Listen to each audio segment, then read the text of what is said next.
On January 29th, 2026, silver did something it had not done in the entire history of modern trading. It touched a price above $120 an ounce, and almost nobody outside the metals world noticed. When stocks move 10% in a week, it leads every financial broadcast in the country. When silver, one of the oldest forms of money on Earth, breaks a record that has stood since men were trading it out of saddlebags, the reaction is a shrug.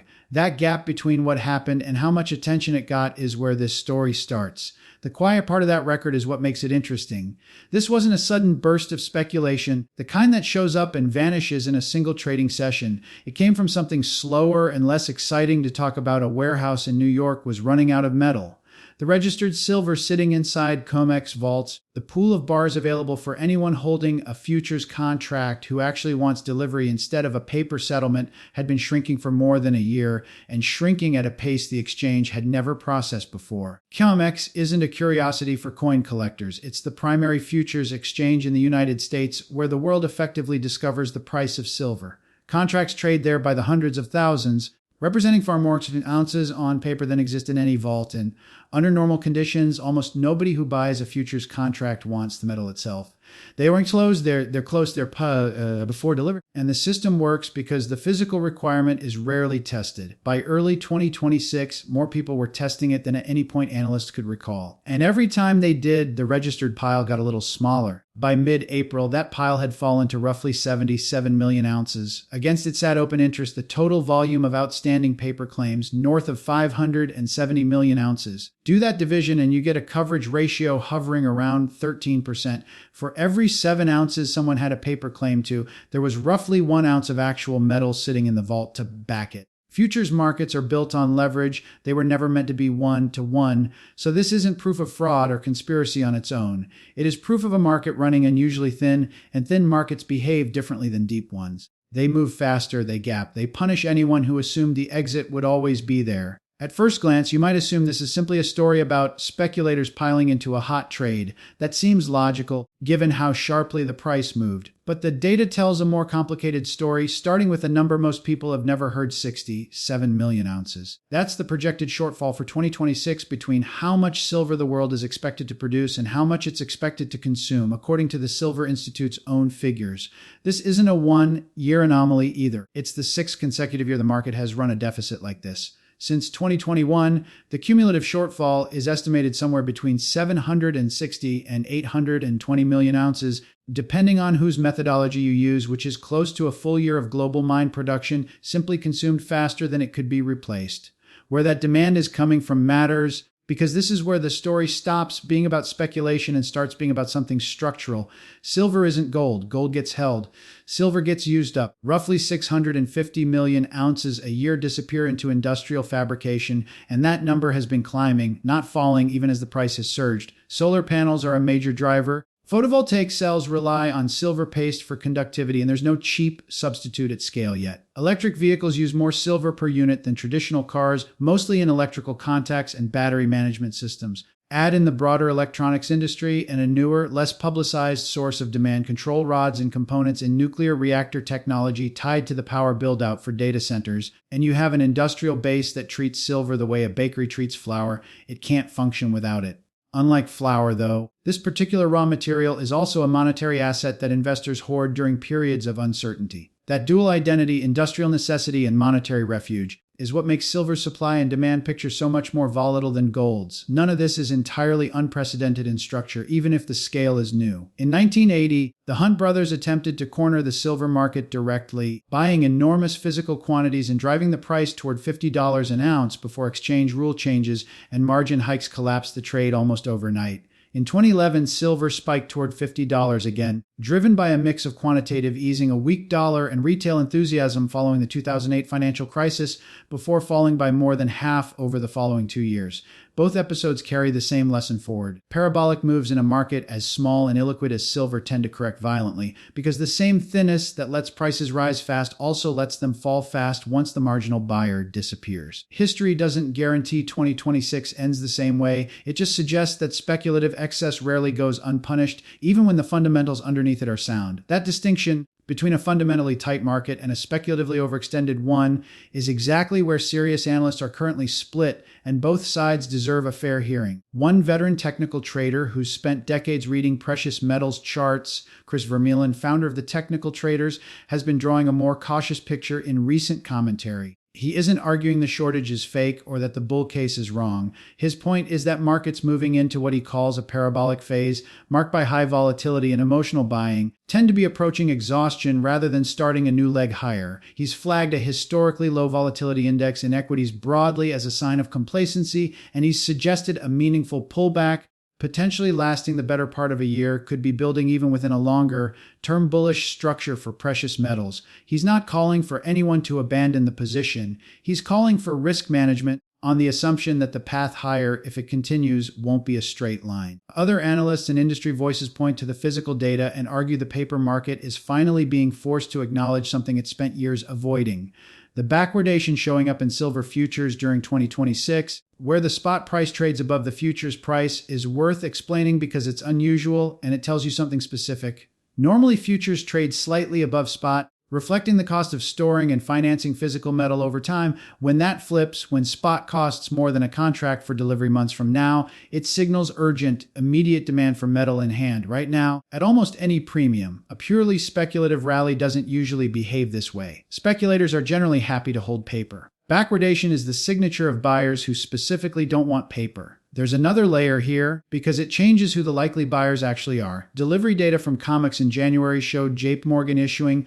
meaning selling, 99% of an 8 million ounce delivery notice in a single day. On the same day, open interest in the contract increased by close to 1,500 contracts. New buyers were arriving faster than the metal supplying them could clear the system. The exchange's own data doesn't name who was on the other side of those trades, which has fueled plenty of speculation, but a few candidates show up consistently in analyst commentary. Chinese importers have been paying premiums of 12 to 13% above the London and New York spot price just to secure physical metal domestically, and China's silver imports in early 2026 hit their highest level in roughly 8 years.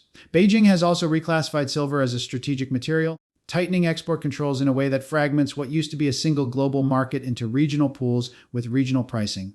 Emerging market central banks, following a pattern already established with gold over the past several years, appear to be adding silver in smaller but growing quantities as a hedge against currency instability. Nothing here is confirmed with the precision a court document would require. It's built on delivery patterns, import statistics, and public policy statements, which is inference, but inference grounded in real, verifiable numbers rather than rumor. Why does any of this matter to someone who isn't a professional trader, who just owns a few coins or an ETF, or is simply curious why silver keeps showing up in the news? Because the mechanics here show how paper and physical markets can drift apart and what happens when that drift becomes unsustainable. For decades, most silver trading has happened on paper, contracts settled in cash, prices set by exchanges where the actual metal barely moves. That system works fine as long as almost nobody asks for delivery. It gets fragile the moment enough participants decide paper settlement isn't good enough anymore. What 2026 looks like is an early test of that fragility, not a full collapse, but a real stress test of a structure that has gone largely unchallenged for a long time. If the shortage is real and the structural deficit has run for 6 straight years, why didn't prices reflect that years ago? Markets are supposed to be forward-looking. Above ground stockpiles, silver bars and coins accumulated over decades of prior surpluses acted as a buffer. Every year the deficit ran, that buffer absorbed the shortfall quietly, and the price barely moved. But a buffer only works until it's gone, or until it shrinks to a level where the market starts to worry it might run out. Some analysts think we're approaching that point now. Others argue there's still meaningful above ground supply sitting in private vaults and unallocated accounts, waiting for a price that makes selling worthwhile, and that it simply hasn't been incentivized to come to market. Both positions have merit. Nobody, including the most experienced traders in this space, knows with certainty how much silver is actually sitting in accessible, sellable form outside the exchanges. That uncertainty is a big part of why serious analysts, even the structurally bullish ones, refuse to make confident short-term price calls here. A market with genuinely opaque supply is a market where surprises in both directions become more likely, not less. If a large holder of unallocated silver decides current prices are attractive enough to sell, registered inventories could refill faster than anyone expects, and the backwardation signaling urgency today could ease considerably. If instead industrial users start stockpiling out of fear of not securing enough supply, The same dynamic that drove backwardation could accelerate. Both scenarios are plausible. Betting heavily on either one instead of understanding the range of outcomes is where a lot of investors get hurt in markets like this. Here's a number most casual observers never think to check: the gold to silver ratio, which measures how many ounces of silver it takes to buy 1 ounce of gold. For most of the 20th century, that ratio sat somewhere between 15 and 40. By late 2025, before this latest silver move accelerated, it had stretched past 80, meaning silver was historically cheap relative to gold by almost any long-run measure. An extreme reading like that doesn't guarantee a snapback. Ratios can stay stretched for years, but it explains part of why silver caught the attention it did once it started moving. A metal trading at a multi-decade discount to its historical relationship with gold, sitting inside a documented supply deficit, tends to pull in both patient value buyers and momentum traders at the same time, which is part of why the price action has had this particular character: calm accumulation on some days, sharp acceleration on others. Lease rates are another piece of plumbing that quietly reveals what's happening beneath the price chart. When an institution wants to borrow physical silver, say to cover a short position or facilitate a delivery, it pays a lease rate to whoever's willing to lend the metal. Under normal conditions, that rate sits low, often close to zero, because physical silver is generally easy to source. Through 2026, lease rates in both London and New York spiked well above their historical norms at several points, a clear sign that borrowing physical metal, not just buying a futures contract, had become genuinely difficult and expensive. Lease rates are much harder to fake with sentiment or speculation than price is.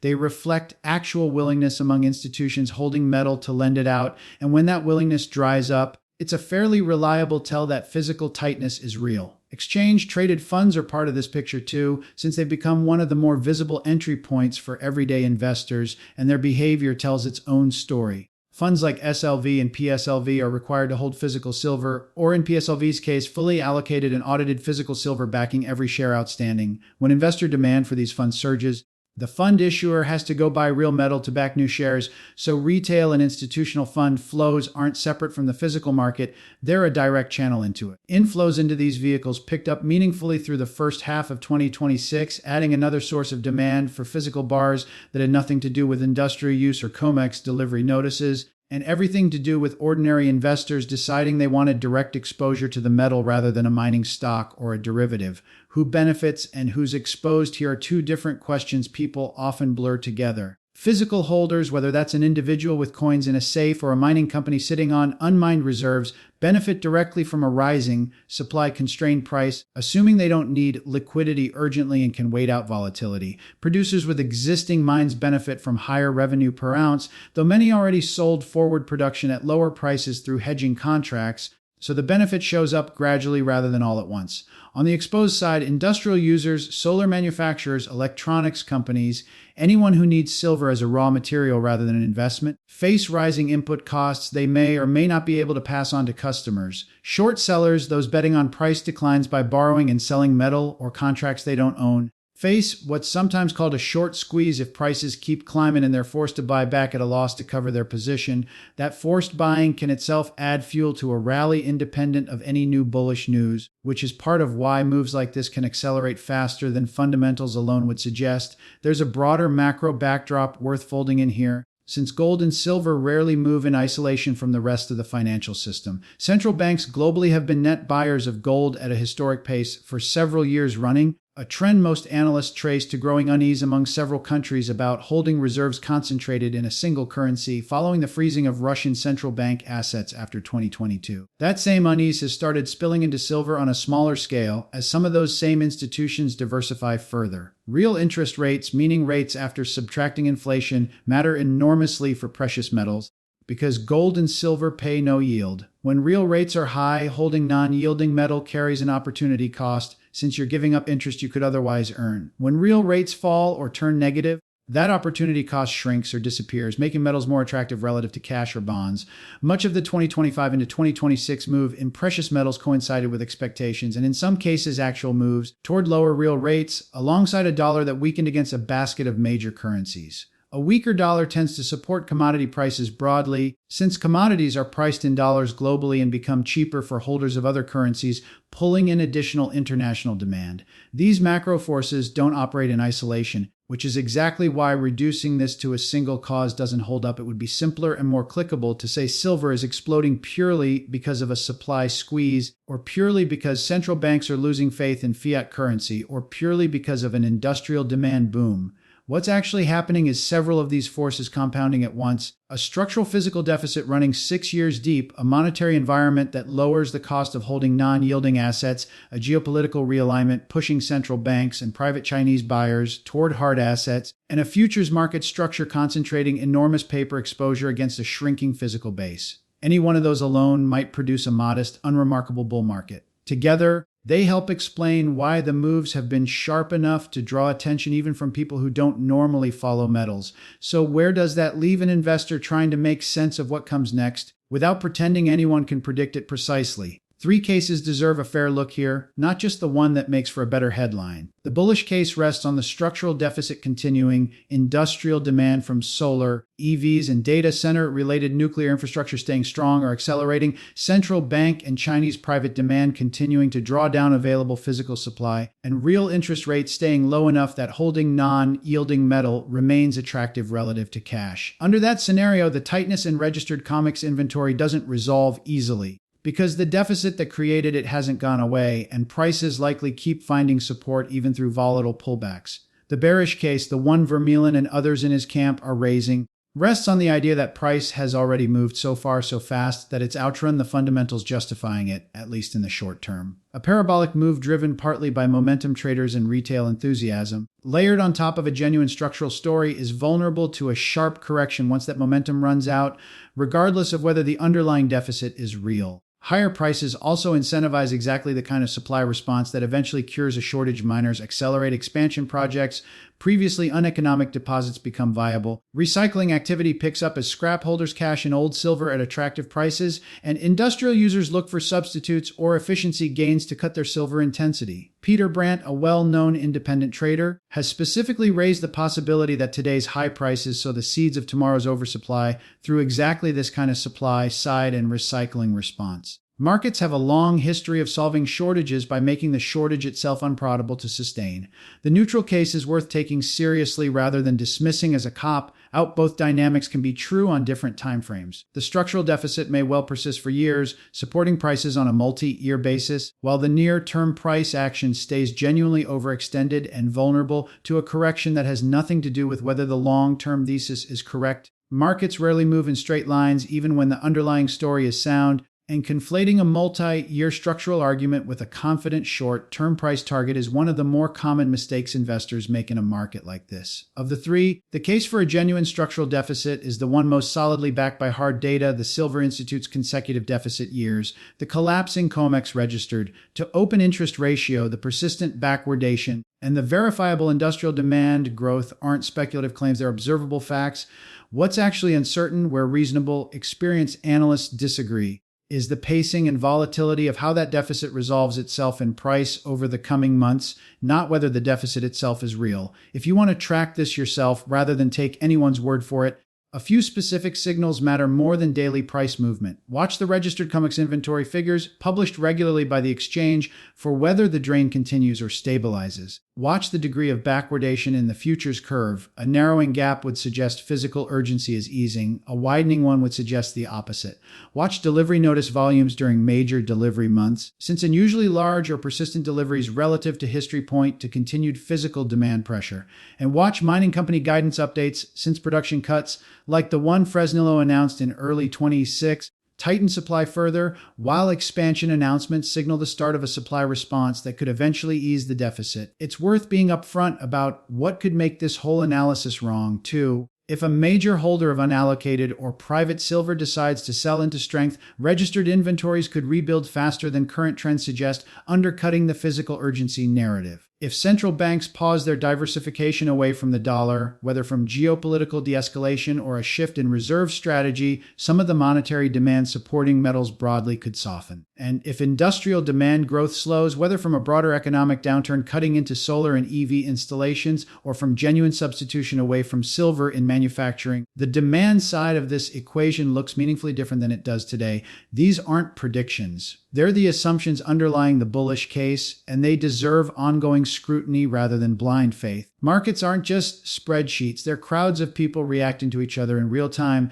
and there's a psychological pattern in how a shortage narrative like this one spreads. First, a small group of specialists, people who actually watch delivery data and lease rates for a living, notices the tightness developing quietly well before the price reflects it. Then, as price starts moving, a wider circle of informed traders and financial media picks up the story, translating the technical detail for a broader audience. Finally, the story reaches its widest audience, often retail investors encountering it for the first time through a headline or a video very much like this one, right around the point where the move has already become highly visible. That doesn't make the story false by the time it reaches a mass audience. The deficit here is genuinely well documented. But it does mean the timing of when someone learns about a trend and the timing of when that trend actually began are usually very different things, and mixing the two up is a common source of poor decisions. Buying because a story has become exciting is different from buying because you've weighed the fundamentals and decided the risk is one you're comfortable taking.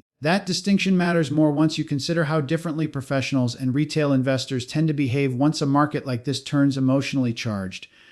Institutional desks tend to size positions carefully, hedge where appropriate, and treat volatility as a cost of doing business rather than a referendum on whether they were right. Retail investors often experience the same volatility very differently, feeling each swing as validation or doubt about a decision they've already made, which can lead to buying near local peaks out of excitement and selling near local troughs out of fear, the opposite of a disciplined approach. This isn't a knock on retail investors. It's just an honest read of how people tend to behave around fast-moving, emotionally charged assets, and recognizing that pattern in yourself is probably more useful than any price prediction anyone could offer you.